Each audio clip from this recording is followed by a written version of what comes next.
Mercedes Arauz. Con todo ello vamos a regresar en minutos solamente. Guillermo González, son las 9:21, nos vamos al hemiciclo. Acaba de empezar en la sesión del Pleno del Congreso. En estos momentos se va a pasar lista. Se han analizado decretos supremos.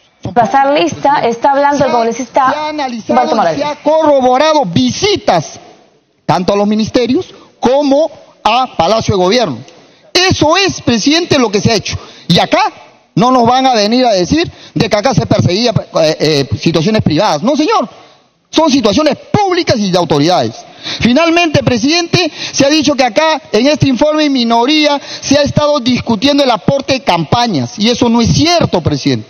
Lo que hemos dicho acá es que ha habido un conjunto de dádivas a partidos, presidente. Que le hayan utilizado en campañas, ya eso es otro tema. Que se tendrá que investigar cómo ha llegado así. Porque aquí, dentro de esas dádivas, presidente, no estamos hablando, en el caso del fujimorismo, $1.200.000, no señor. Se está hablando en el Ministerio Público de casi 2,5 millones.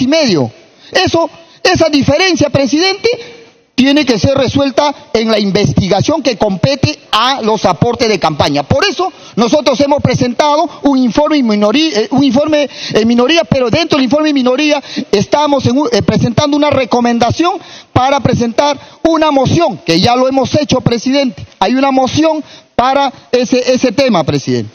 También podemos decir acá, presidente, de que durante toda la sustentación del informe mayoría, la congresista Rosa María Bartra, presidente de la comisión, ha hablado de los decretos de urgencia y decretos supremos que habrían facilitado la ejecución de algunos proyectos, específicamente el caso del proyecto Olmos, por ejemplo.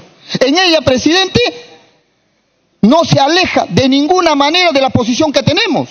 Se ha analizado también que no solo se ha visto la emisión de estos decretos de urgencia, sino que había un direccionamiento y aportes a campañas electorales, que lo ha dicho aquí, presidente, dentro del ámbito del proyecto Olmos. Entonces, pregunto yo si eso está fuera de lo que nosotros queremos exponer acá, presidente. Se ha atribuido responsabilidades aquí en el proyecto Olmos al señor Humala, al señor Alejandro Toledo, a Pedro Pablo Kuczynski, en las páginas 83, 85, 86, 109, 110, 114 del informe de mayoría, presidente. Eso está dentro de lo que nosotros hemos investigado. Por eso es que no tiene de ninguna manera que un informe de mayoría debe ser sesgado como se ha presentado, presidente. Esto tiene además, y hay que decirlo claramente, que ¿por qué no se aplicó ese mismo criterio que estamos argumentando para el caso del señor García Pérez de 2016 al 2011? ¿Por qué no se hizo eso, presidente? ¿Por qué no se ha argumentado esos temas? Tenemos que en la línea 1, presidente, también se habla, en la misma línea del caso de Olmos, se habla de una creación de un marco normativo. ¿Para qué? Para legalizar acciones desde Brasil que previamente han sido dados por dádivas y que al final, llegado al poder, tenían que crear todo ese marco para que se pueda festinar y resolver esos problemas de las contradicciones que significa tomar un dinero así nada más. Tiene que haber un marco legal. Eso es lo que han dicho. Hay una creación de un marco normativo.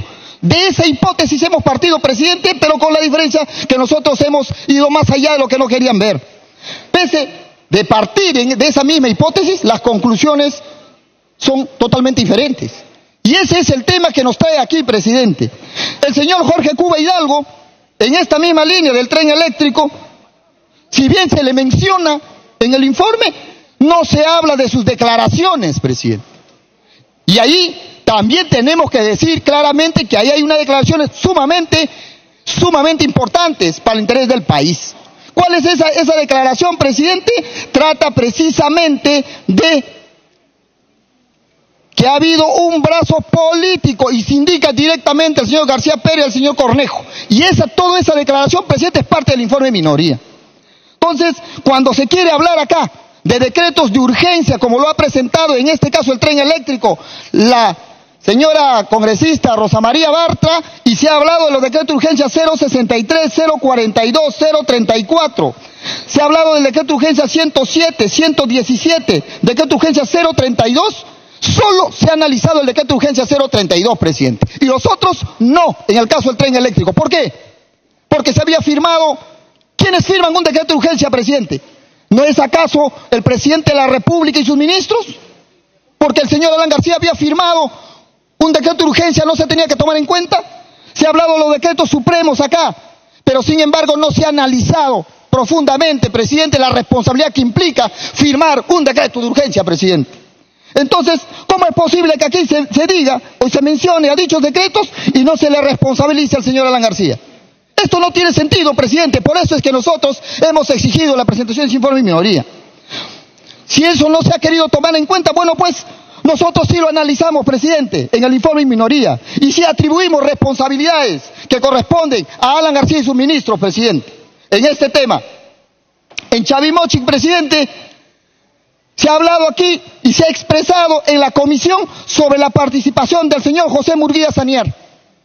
Y en la comisión, presidente, se ha discutido ampliamente ese tema. Y está refrendado en las páginas 1008, 1009 del informe Bartra. Y en ella, presidente, no se menciona lo que realmente y la razón por la cual ha sido sacado ese señor de ese informe. ¿Quiénes son?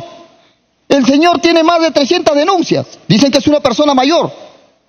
Esa persona ha sido retirado a petición del congresista Mauricio Mulder. Y que lo ha pedido, presidente, porque lo conoce.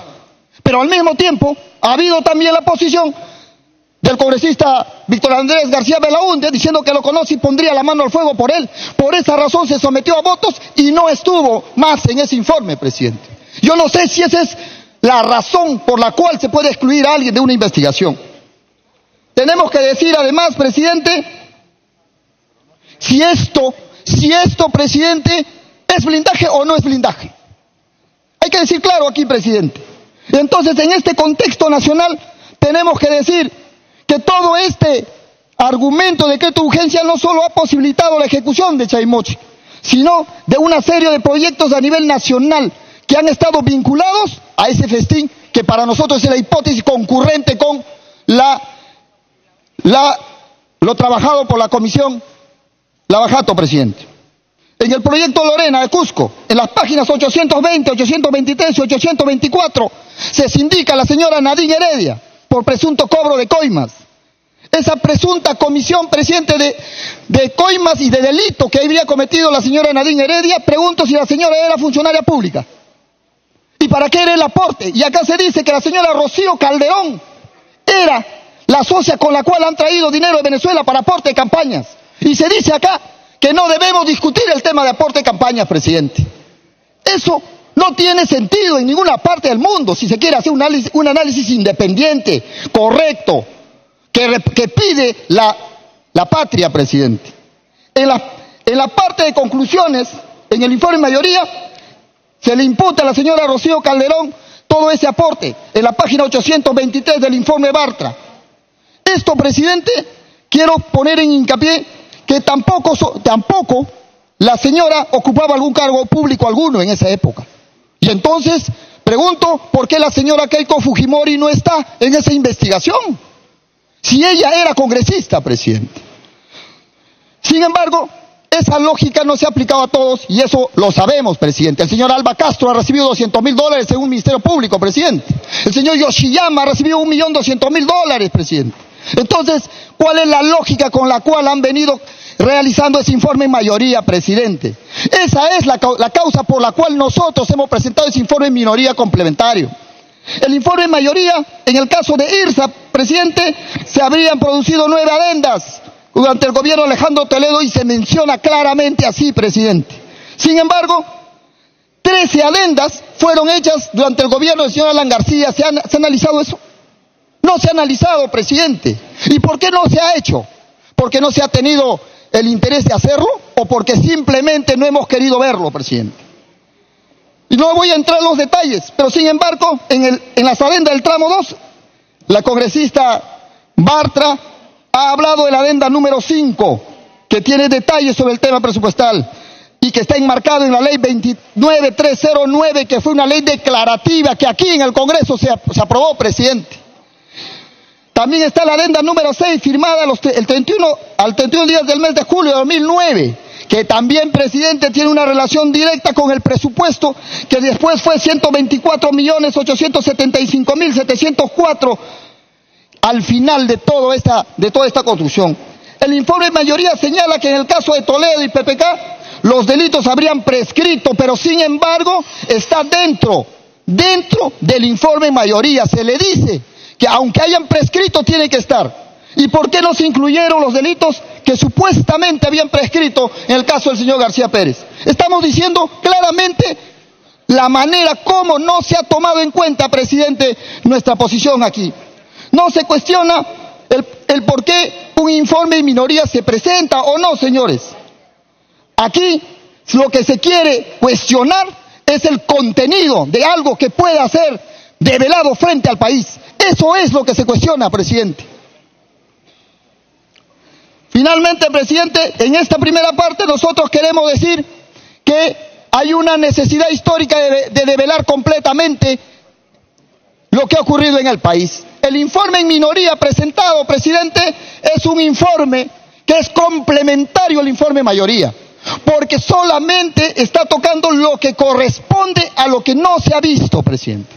Y por eso creemos nosotros que debe estar en ese marco la presentación de ese informe de mayoría, que espero que se debata incluyendo esas posiciones, presidente. Yo solicito, presidente, si me puede permitir colocar una diapositiva, presidente. Autorizada la diapositiva.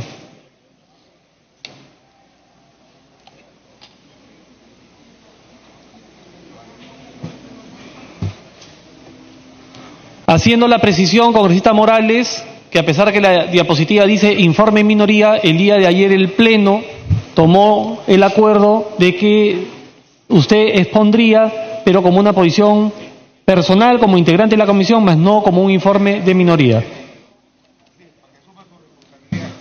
Ok, presidente. Pese a las amenazas, presidente, que pueda haber, este parlamentario a los 8 años ya estaba al lado de su abuela, frente a balas, señor. Y acá no tenemos miedo, porque hemos venido acá a asumir nuestra responsabilidad y vamos a cumplirlo porque el pueblo nos ha encomendado y venimos desde Ayacucho y venimos desde el Perú, presidente. Y aquí vamos a ir hasta el final.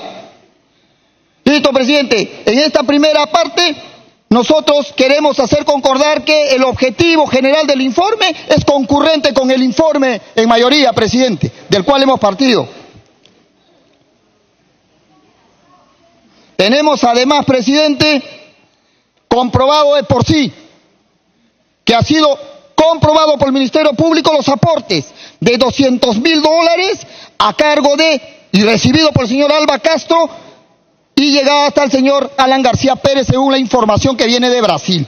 Lo mismo ha pasado para el caso de la señora Keiko Fujimori, de 1.200.000, que ha llegado también vía, y esto es dicho por el señor Barata, vía el señor Jaime Yoshiyama, y además con la participación de la CONFIEP, que tampoco está en el informe de mayoría, presidente. Seguidamente vemos los diferentes proyectos que Odebrecht ha venido ejecutando en el país.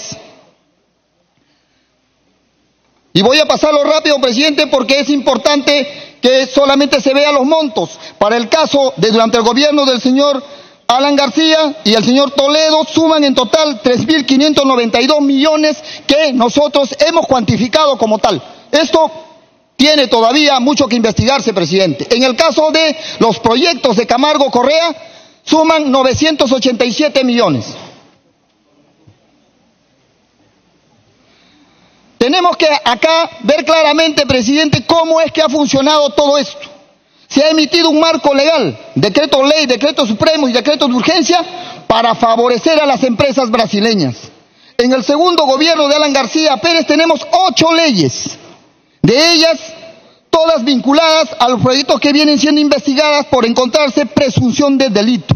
En el caso de la ley 29193, ley de que declara de necesidad y utilidad pública la construcción de la presa Tronera Sur y del túnel trasandino y derivación de aguas dentro del proyecto especial de irrigación hidroenergética del Alto Piura, y la ley 29309, ley que declara de necesidad pública de preferencia e interés nacional la continuación de la ejecución del proyecto Corredor Vial Interoceánico Sur Perú-Brasil, IRSA Sur.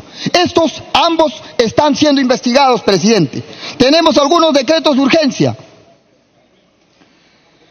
Los decretos de urgencia tenemos, por ejemplo, 6 decretos de urgencia para el caso IRSA, 8 7 decretos de urgencia para el caso de Línea 1, Metro de Lima. 8 decretos de urgencia sobre IRSA Centro, caso de los proyectos regionales Chavimochic, Majes, Siguas y Ferrocarriles. 6 decretos de urgencia para el proyecto Olmos. 2 decretos de urgencia para proyectos eléctricos como el caso de Chaglia. 1 decreto de urgencia para el proyecto Piura. También se ha tenido algunas visitas. Jorge Barata realizó 16 visitas a Palacio de Gobierno, que coincide con las emisiones de los decretos de urgencia y decretos supremos.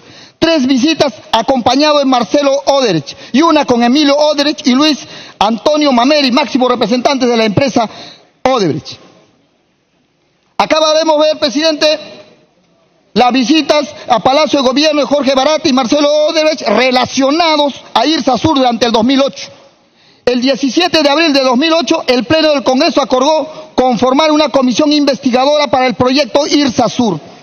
El 7 de mayo, en el Pleno del Congreso, presidida por el congresista aprista Luis González Posada, se nomina a los miembros de la comisión. ¿Y quiénes eran los miembros de la comisión? Wilson Ugarte de APRA, Juvenal Silva Díaz, Partido Nacionalista, Margarita Zucari de UPP, Juan Carlos Eguren de Unidad Nacional, Renzo Reyardo Barreto del Partido Fujimorista. El 8 de mayo del 2008, en la sesión del Pleno del Congreso, se hace una modificación a la comisión. Sale el congresista Wilson Ugarte, ingresa el congresista Aurelio Pastor.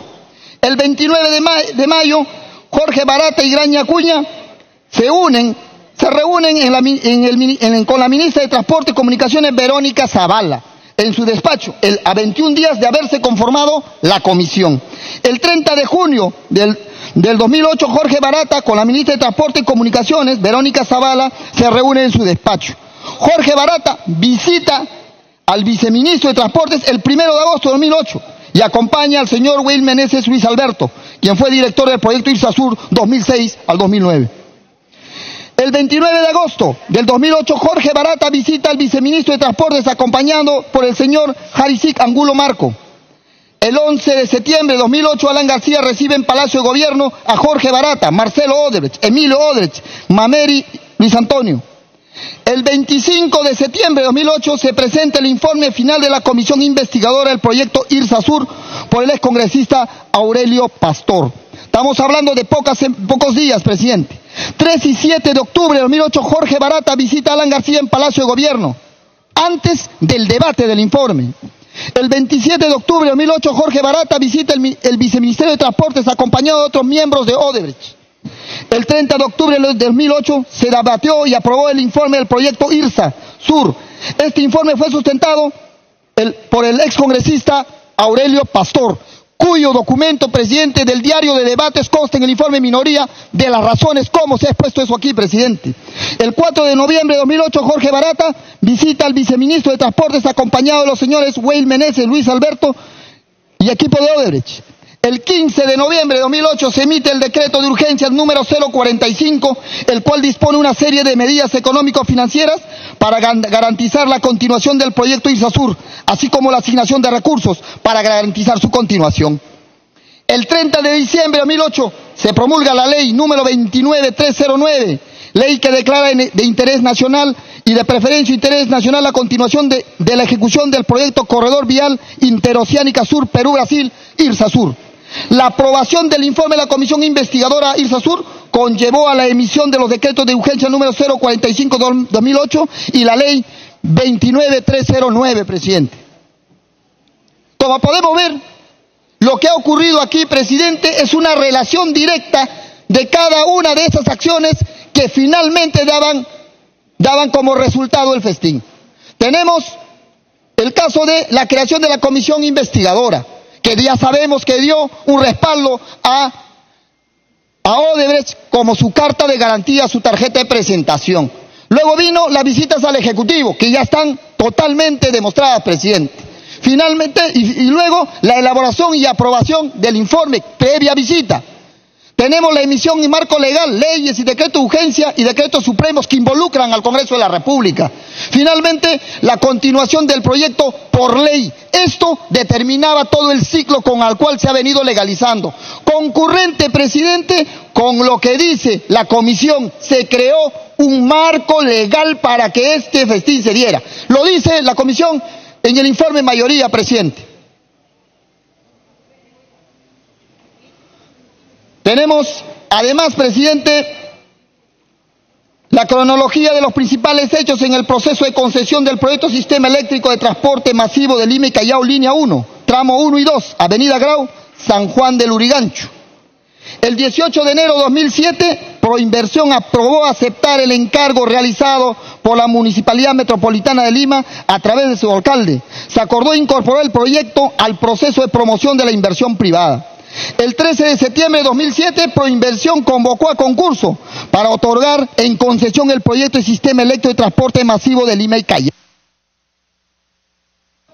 Congresista Morales, solamente para indicarle que habíamos fijado 10 minutos por vocero, usted va haciendo uso de la palabra 25 minutos, vamos a ser tolerantes para permitirle que usted pueda terminar de expresarse, pero solamente quería que sepa que van 25 minutos ya en el uso de la palabra. Puede continuar. Gracias, presidente. El 13 de septiembre, Proinversión convocó a concurso para otorgar la concesión. El 23 de enero de 2009, Jorge Barata se reúne con Alan García Pérez en Palacio de Gobierno por 3 horas con 10 minutos. El 28 de enero de 2009, el concurso fue declarado desierto por Proinversión. El 9 de febrero se realizó la reunión entre Graña y Montero y Claudio Inés Drago Morante con el secretario de la presidencia, Luis Nava Guiber, que tampoco está en el informe mayoría, presidente. Cronología el 19 de febrero de 2009, Alan García realizó un viaje relámpago a Cusco acompañado por Enrique Cornejo y Jorge Barata para inaugurar un tramo de la Interoceánica Sur. El 28 de febrero de 2009 se emitió el decreto de urgencia número 032-2009 por el que se encargó al Ministerio de Transportes y Comunicaciones de las obras de la extensión de la línea 1 del Metro de Lima, tramo 1. El 10 de marzo de 2009 se emitió el decreto de urgencia número 034-2009 que autorizó al MEF contratar con la CAF el endeudamiento externo por la suma de 350 millones de dólares, fuera del límite de endeudamiento externo autorizado por el numeral 5.1 del artículo 5 de la ley número 29.290, ley del endeudamiento del sector público para el año fiscal 2009, para financiar la línea 1 del tren de Lima, tramo 1.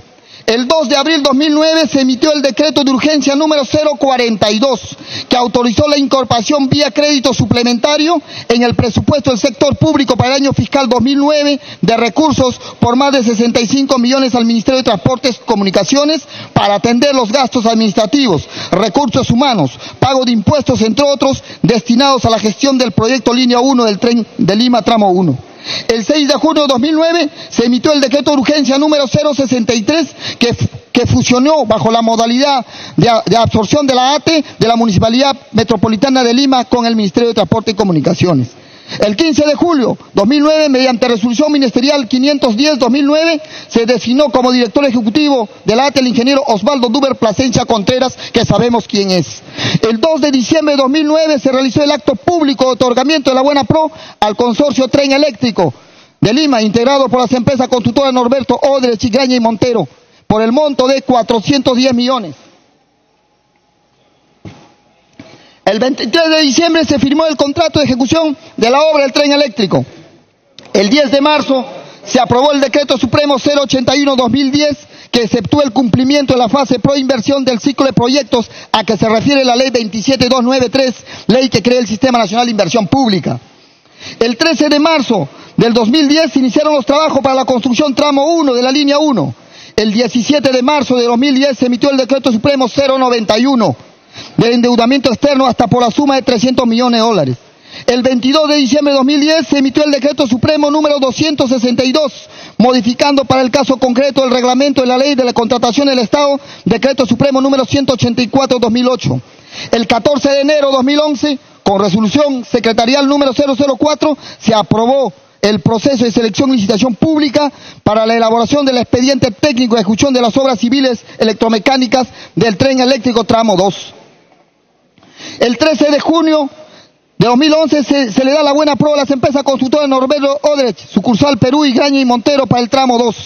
El 24 de junio, reunión entre Marcelo Odrech, Jorge Barata y Alan García en Palacio de Gobierno por más de 3 horas con 52 minutos. El 29 de junio de 2011, Alan García inaugura el Cristo del Pacífico con la presencia del señor cardenal Juan Luis Cipriani y se dice que no hubo dádivas. El 8 de julio de 2011 se firmó el contrato del tren eléctrico tramo 2. El 11 de julio de 2011, Alan García inaugura el tren eléctrico tramo 1, pese a que las obras no habían sido concluidas. Y el 28 de julio de 2011 culmina el gobierno del señor Alan García Pérez. Y entonces tenemos las declaraciones del señor Jorge Cuba Hidalgo, que corrobora cada uno de estos hechos, presidente. Y estas declaraciones no han sido tomadas en el informe de mayoría. Los operadores políticos no arriesgan ni trabajan gratis, dice el señor Cuba. Y obviamente esto es corroborado con las 15 o 16 reuniones que registra José Enrique Simoes Barata durante la gestión del tren cuando visitó al presidente Alan García. Está corroborado, presidente. Los operadores políticos Alan García y Enrique Cornejo se encargaron de ponerle los fondos a este proyecto vía endeudamiento de la CAF. Está corroborado, presidente. Y vía reasignación de partidas presupuestales en el Ministerio de Economía y Finanzas, autorizada después de las presiones políticas que ya expliqué, dice el señor Cuba. Continúa el señor Cuba. El objetivo principal del decreto de urgencia número 032/2009 fue crear un procedimiento especial únicamente para este proyecto que facilite los acuerdos de los operadores políticos de Palacio con los constructores privados encabezados por Jorge Enrique Simoes Barata, a través del cual logra que el metro de Lima, línea 1, se realice bajo la ejecución contractual por concurso oferta a precios unitarios, lo cual no se permitía porque era suma alzada en esa época. Y esa fue creada especialmente con este decreto de urgencia para que se pudiera ejecutar la obra, porque podían cambiar un poco más del presupuesto, ampliar el presupuesto. Continúa el señor Jorge Cuba. Ahí vemos cómo ese afán desmedido para conseguir los recursos, para contratar con la empresa Odebrecht. La instrucción era pagar el adelanto de Odebrecht antes del cambio de gobierno. Por eso vemos cómo se aceleró esos trámites, presidente, antes del cambio de gobierno para que no puedan paralizarlo. Instrucciones de los operadores políticos Alan García Pérez y Enrique Cornejo Ramírez, porque nadie va a pagar el último día, porque se le ocurre, y en efecto así se dio. Se pagó el 26 de julio del 2011. La prueba de que Alan García Pérez y Enrique Cornejo Ramírez lo gestionaron es que los dispositivos legales están sus firmas y no se quiere tomar en cuenta en el informe de mayoría, presidente. Alan García y Enrique Cornejo fueron quienes tramitaron y gestionaron la creación del marco jurídico legal y la obtención del financiamiento tanto en la Corporación Andina del Fomento CAF y el MEF para que este negocio se hiciera viable. Y a cambio, presidente, que tomen su agua de azar y que me permitan continuar, presidente. Hicieron viable y a cambio, lo comento, Carlos Nostre y J. Barata tenían un acuerdo con Alan García porque ya era una política de Odebrecht para comisiones por las grandes obras que se adjudiquen ellos. Y en este caso estamos hablando de una obra de más de 1.100 millones de dólares. De la forma como se actuó, es evidente que se realizó todo para favorecer a Odebrecht a cambio del pago de una comisión ilícita. Usualmente Odebrecht y todas sus empresas, dice Jorge Cuba, que el club paga 2.5%, tal como lo han manifestado en el informe en mayoría para el caso de la señora Nadine Heredia. Y tenemos además los decretos de urgencia que sí se han analizado acá, presidente. Y estos decretos de urgencia están emitidos en el marco del artículo 118 de la Constitución, inciso 19. Y además del artículo 91 del reglamento del Congreso. Dicha interpretación se desprende del decreto de urgencia que debe responder a los siguientes criterios. Esto es los criterios con los cuales se tiene que ver un decreto de urgencia. El decreto de urgencia debe tener la excepcionalidad, extraordinarias imprevisibles que pongan en riesgo el país. Debe tener la transitoriedad, necesidad, generalidad y conexidad. Estos decretos de urgencia fueron emitidos en número de 383. Y debido a que el Ejecutivo no tiene la función de legislar, de por sí se tenía que haber fiscalizado esto, presidente. Los decretos de urgencia fueron emitidos para el caso de Odebrecht durante el gobierno del señor García Pérez, fueron 27, que ninguno tuvo dictamen, presidente.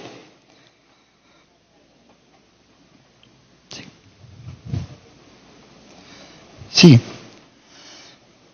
Y durante ese periodo nosotros podemos ver quiénes fueron los que estaban en esas comisiones. En la Comisión de Constitución y Reglamento durante el año 2006-2007 lo presidió el congresista Pastor Valdivieso Aurelio. Mayorga Miranda Víctor de UPP fue el vicepresidente y Galarreta Velarde Luis fue secretario y en esa época de Unidad Nacional. En el año 2000